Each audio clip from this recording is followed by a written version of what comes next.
শুক্রবারে যখনই জুমার নামাজের আজান দেয়া হয় তখন দ্রুত আল্লাহকে স্মরণ করতে যাও। ফাসাউ ইলা যিকরিল্লাহ, আল্লাহকে স্মরণ করতে দ্রুত যাও। এই বিধানের মাধ্যমে এই পদ্ধতিকে বাস্তবায়ন করা হয়েছে। এখান থেকেই এই সূত্রপাত। এ কারণেই আমাদের বাস্তব অবস্থা আমি বলবো, জুমার খুতবা হলো সবচেয়ে বড় আমানা। এটা হলো সবচেয়ে বড় সম্পদ যেটা সব মসজিদেরই আছে। জুমার খুতবা এত শক্তিশালী, এত মর্মস্পর্শী হওয়া উচিত যে ব্যক্তি ইসলামের কোনো কিছুই জানে না সেও যেন এটা শুনে কেঁপে ওঠে। জুমার খুতবা এতটা উদ্দীপনাপূর্ণ এবং এত ভালো হওয়া উচিত যে কেউ ভীষণ পরিশ্রান্ত হলেও হাই তুলবে না। এটা একটা আমানা, সব মসজিদকে ভরসা করে এই দায়িত্ব দেয়া হয়েছে। আমাদের উচিত মানুষের কাছে আল্লাহর আয়াত পৌঁছে দেয়া। মানুষের কাছে আল্লাহর আয়াত পৌঁছানোর সবচেয়ে ভালো সুযোগ হলো শুক্রবারের নামাজ। শুক্রবারের নামাজে এটাই দায়িত্ব, ফাসআউ ইলা যিকরিল্লাহ। আমাদেরকে বলা হয়েছে আল্লাহকে স্মরণ করতে দ্রুত যাও, কেনা বেচা বন্ধ করো। ওয়াজারুল বাই যালিকুম খায়রুল লাকুম ইন কুনতুম তা'লামুন। কিন্তু আজকাল কি ঘটে?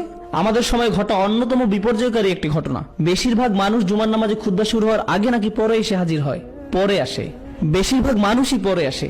সিংহভাগ মানুষ আসে যখন একামত শুরু হয়ে যায়। সুতরাং তারা কি আল্লাহকে স্মরণ করতে পারে না? কারণ যেহেতু তারা আরবি বুঝে না, তাই নামাজে কি পাঠ করা হচ্ছে তা তারা বুঝে না। একমাত্র যে জিনিসটা তারা হয়তো বা বুঝতো সেটা কি? খুতবা। কিন্তু তারা তো সে সময় আসেনি।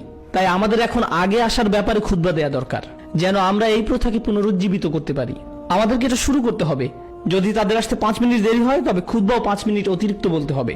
খুবই দৃঢ়ভাবে বলতে হবে যে কেন আমাদের খুতবার আগে আসা দরকার এবং এটা আল্লাহর কাছে কতটা গুরুত্বপূর্ণ।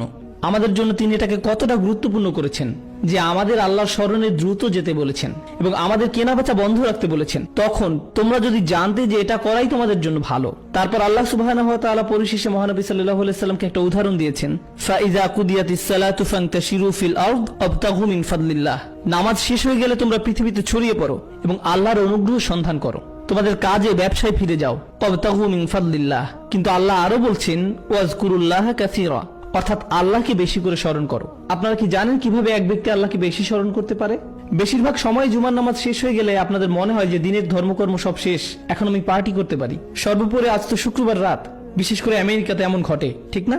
কিন্তু খুতবাটা যদি খুব শক্তিশালী হয় তাহলে সেটা অন্তত ওই দিনটা পর্যন্ত আপনার সাথে টিকে থাকে। এভাবেই আল্লাহকে বেশি স্মরণ করা হয়। তাই আল্লাহ বলছেন, ওয়াজকুরুল্লাহ কাসীরা লাআল্লাকুম তুফলিহুন, যেন তোমরা সফলকাম হও। আল্লাহ যেন আমাদেরকে সফলকামদের মধ্যে একজন করেন। ওয়াইযা রাউ তিজারাতান আও লাহওয়া। এবং এটা মহানবী সাল্লাল্লাহু আলাইহি সাল্লামের জীবনে একটা বিশেষ ঘটনা যে যখন তিনি খুতবা দিচ্ছিলেন তখন একটা ব্যবসায়িক কাফেলা সে জায়গা অতিক্রম করে যাচ্ছিল এবং মানুষ সেই কাফেলার দিকে দৌড়ে গিয়েছিল। মানুষ এখনো সেই কাজটাই করে।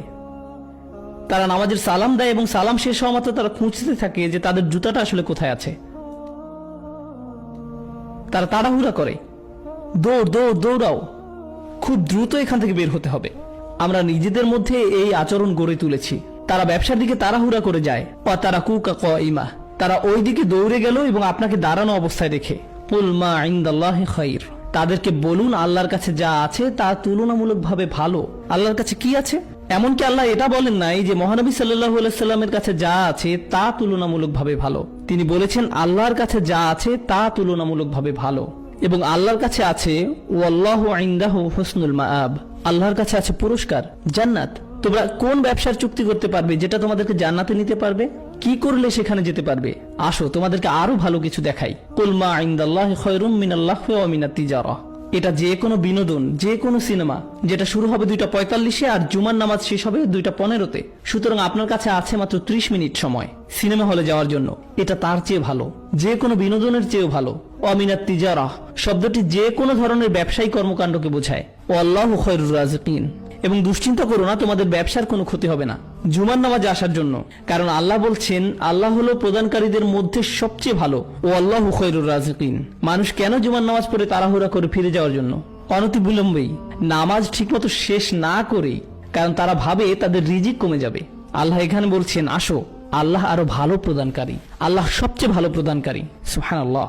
তাই পরিশেষে আমরা বলতে পারি, আর আমি প্রতিজ্ঞা করছি এটা বলার পরেই আমি শেষ করে দেব, এবং এই অংশে একটা আয়াত, লাআল্লাকুম তুফলিহুন, অর্থাৎ আল্লাহকে বেশি করে স্মরণ করো যেন তোমরা সফলকাম হও। আমি মহানবী সাল্লাল্লাহু আলাইহি সাল্লামের একটা হাদিস বলতে চাই যেটাও এই একই শব্দ দিয়ে শেষ হয়। মহানবী সাল্লাল্লাহু আলাইহি সাল্লাম আমাদের বলছেন, ইয়া আহলাল কুরআন লা তাতাওয়াসসাদুল কুরআন, হে কোরআনের সম্প্রদায়, কোরআনকে হালকা ভাবে নিও না। এটাকে আরাম করার উপায় বানিয়ে ফেলো না। ওয়াতলুহু হাক্কা তিলাওয়াতিহি আনা আল-লাইলি ওয়ান-নাহার। দিন এবং রাত সব সময় কোরআন পড়ো এবং অনুসরণ করো যেভাবে পড়া এবং অনুসরণ করা তার প্রাপ্য। তারপর তিনি বলছেন ওয়াবসুহু, একে ছড়িয়ে দাও, ওয়াতাগান্নাহু, একে সৌন্দর্যমণ্ডিত করো, ওয়াতাদাব্বারু ফীহি, গভীরভাবে একে নিয়ে চিন্তা করো, ইন্নাকুম তুফলিহুন, যেন তোমরা সফলকাম হতে পারো। হাদিসটা শুরু হয়েছে হে কোরআনের সম্প্রদায় বলে, ইয়া আহলাল কুরআন বলে। এটা বলা হয়নি যে ইয়া আইয়ুহাল্লাযীনা আমানু, ইয়া মা'আশারাল মুসলিমিন। না না না না না, ইয়া আহলাল কুরআন, হে কোরআনের সম্প্রদায়। আল্লাহর নবী আমাদেরকে কোরআনের সম্প্রদায় বলে সম্বোধন করছেন। এইভাবেই আমাদের সংজ্ঞায়িত হওয়া উচিত। এটা বলেই আজকের মতো আমি শেষ করছি।